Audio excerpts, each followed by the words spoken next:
जननीं शारदां देवीं रामकृष्णं जगद्गुरुं पादपद्मे त्वाश्रिता प्रणमामि मुहुर्मुहुः। শ্রী শ্রী মার চরণে শত কোটি কোটি প্রণাম জানাই ও শ্রী শ্রী ঠাকুরের চরণে শত কোটি কোটি প্রণাম জানিয়ে আজকের এপিসোড শুরু করছি। নমস্কার বন্ধুরা, আপনাদেরকে স্বাগত আমার এই চ্যানেল স্পিরিচুয়াল আধ্যাত্মিক ব্লগে। যারা আমার চ্যানেলে নতুন বন্ধু সেই সব বন্ধুদের উদ্দেশ্যে বলছি, যদি আপনাদের আমার এই চ্যানেলটি ভালো লেগে থাকে তো প্লিজ লাইক শেয়ার সাবস্ক্রাইব করার রিকোয়েস্ট রইল। 22শে ডিসেম্বর মা শারদার জন্মদিন গেছে। মা শারদার জন্মকাহিনী পড়ে জানা যায় তার আগমন হয়েছিল অমৃত লোক থেকে। তিনি মর্তে আবির্ভূত হয়েছিলেন এক পাড়াগাঁয়ে এক দরিদ্র ব্রাহ্মণ কন্যারূপে। শ্রীমা বাঁকুড়া জেলার জয়রামবাটি গ্রামে কৃষ্ণা সপ্তমীর শুভ লগ্নে 1260 বঙ্গাব্দের 8ই পৌষ, ইংরাজি 1853 খ্রিস্টাব্দের 22শে ডিসেম্বর জন্মগ্রহণ করেছিলেন। 19 শতকের বিশিষ্ট বাঙালি হিন্দু ধর্মগুরু শ্রী শ্রী রামকৃষ্ণ পরমহংসদেবের পত্নী ও তার সাধন সঙ্গিনী ছিলেন শ্রীমা। তিনি রামকৃষ্ণ মঠ ও মিশনের সংঘ জননী। সমস্ত ভক্তগণ তাকে ডাকেন শ্রীমা বলে। বন্ধুরা, আমি মায়ের জন্মের তারিখ আগেই বলেছি, আবারও বলছি। 1853 সালের 22শে ডিসেম্বর জয়রামবাটিতে মা আবির্ভূতা হয়েছিলেন। তাই আজ আমাদের সবার মা শ্রী শ্রী মাতা ঠাকুরানীর কিছু অমৃতবাণী আপনাদের সঙ্গে আমি শেয়ার করছি। মা ছিলেন জগৎ জননী, সংঘ জননী। সমাজ যাকে দূরে ঠেলে দিত তিনি তাদেরকে তার চরণে ঠাঁই দিতেন নিজের সন্তান বলে। তিনি বলতেন তিনি সতেরো মা, অসতেরো মা। মা তার অমৃতবাণীতে বলেছেন, যদি শান্তি চাও মা তবে অন্যের দোষ দেখো না, দেখবে নিজের দোষ।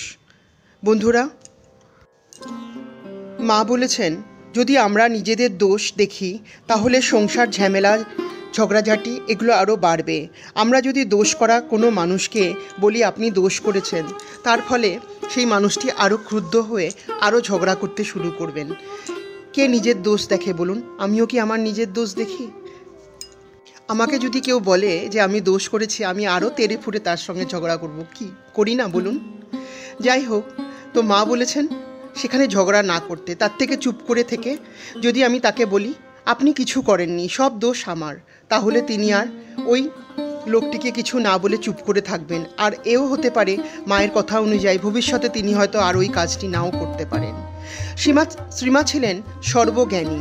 তিনি মা হয়ে আমাদের সংসারে কি করে থাকা যায় তার যথার্থ উপদেশ দিয়ে গিয়েছেন। শ্রীমা বলেছেন, যার শরীরে দয়া নেই সে কি মানুষ? সে তো পশু। শ্রীমা তার এই অমৃতবাণীতে বলেছেন, দয়া করা মনুষ্য কর্তব্য। দয়ার শরীর না হলে কি করে ঈশ্বর সাধনা হবে? কারণ জীবের মধ্যেই শিবের বাস। তাই খুব করে শ্রীমান জীবের সেবা করতে বলেছেন। সেবা করার মধ্যেই সব কিছু। আর ঠাকুরের পাদপদ্মে নিজেদের মনটাকে রেখে কর্ম করে যেতে বলেছেন, তবেই জীবের উদ্ধার। মা বলেছেন তোমরা ঠাকুরকে ধরে থাকো, আর সব সময় কোনো বিপদ আপদ হলে সব সময় জানবে তোমাদের আর কেউ না থাকুক, তোমাদের একজন মা আছেন যিনি সদা সর্বদা তোমাদের উপরে নজর রাখছেন, যিনি সদা সর্বদা সব সময় তোমাদের সঙ্গে আছেন। তাকে স্মরণ করো, তোমরা আমাকে ডাকো, আমি সব সময় তোমাদের উদ্ধার করব, তোমাদের পাশে থাকব। তো বন্ধুরা, আসুন মায়ের এই উপদেশ মতো আমরা সবসময় মায়ের চরণ ধরে থাকি। মা ও ঠাকুরের চরণে শত কোটি কোটি প্রণাম জানাই। মা গো, তুমি সবার কল্যাণ করো, সবার মঙ্গল করো, সবাইকে ভালো রাখো, সবার সংসারে সুখ সমৃদ্ধি দাও মা, সবার সংসার থেকে রোগ জ্বালা যন্ত্রণা দূর করো। এই বলে আজকের এপিসোড এখানেই শেষ করছি। তো বন্ধুরা, যদি আপনাদের আমার এই এপিসোডটি ভালো লেগে থাকে এবং আমার চ্যানেলটি ভালো লেগে থাকে তো প্লিজ লাইক শেয়ার সাবস্ক্রাইব করার রিকোয়েস্ট রইল। নমস্কার।